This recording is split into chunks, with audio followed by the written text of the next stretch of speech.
New market থেকে জিনিসটা কিনছি। এই আসার খায় মহিলা বললো এ হালার বহালা হইছে কালকে না তুই ফুটপাত কিনে নিয়ে এলি এটা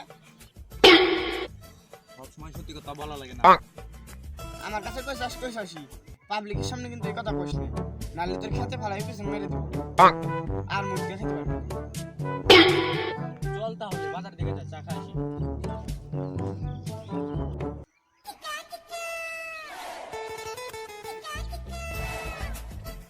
কিরে তোরা কোন যা?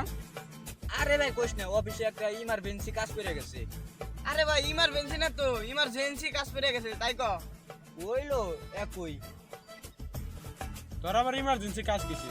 ইমার্জেন্সি কাজ থাকবো আমাকে। কইতে মাল পাঠাইছে, আমার টেলিফোন করছে। ওই মাল এখন যে আমার সিগনেচার করা লাগবে, তারপর দেশে ঢুকবো। এ আমার হালার করে হালা হইছে, নিজের নাম বাংলায় লিখ পারবেন না, ও এসে সিগনেচার করবেন, আর সিগনেচার ছাড়া বলে আমার বাংলাদেশে মাল ঢুকবো না। কিরে শিবন, আমার সামনে বেটা তোর অপমান করতে সব কিছু কবি না? আরে ভাই আমারে কই অপমান করলো? অপমান তো করলো আপনি রে। ও আমার অপমান করতে একই, তুই কিছু কবি না গো? ক আমরা যে কি নামি দামি লোক, কোন জায়গাতে চলাফেরা করে অগি ক। আরে বেটা তোরা তো আমাদের লেভেলেই নাই, দেখ না আমি ব্যান্ডেলের মাল পরে আইছি। আরে ভাই ব্যান্ডেলের না তো, ব্যান্ডের। কি কস বেটা, সব একই। বাইরে কাছে অল টাইম যে টিয়া পয়সা থাকে, তোদের মতো দুই তিনটা বড় লোক কিনে হাতে দেবো। আরে বেটা তুই কি করছ? আমরা দেখছোস ওর কাছে 10 টাকাও থাকে। আরে ভাই আমি যে নাবপুর পকেট থেকে আটি জুড়ি খাওয়াকে 10 টাকা মাইরে দিছিলাম, ওইটা দিয়ে আপনি নিয়ে গেছেন না।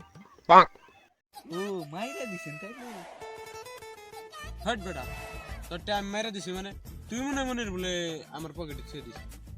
আরে ভাই নুন যাই না, ওই তো ভাবে চাল ভাই, আমার কোনো লাভ নাই, আমরা আমাকে কামে যাই।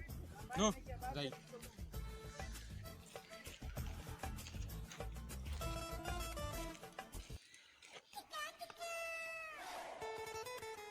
নো শালা ঘরে কয় এতক্ষণ ধরে ফাবে চাল পারলাম।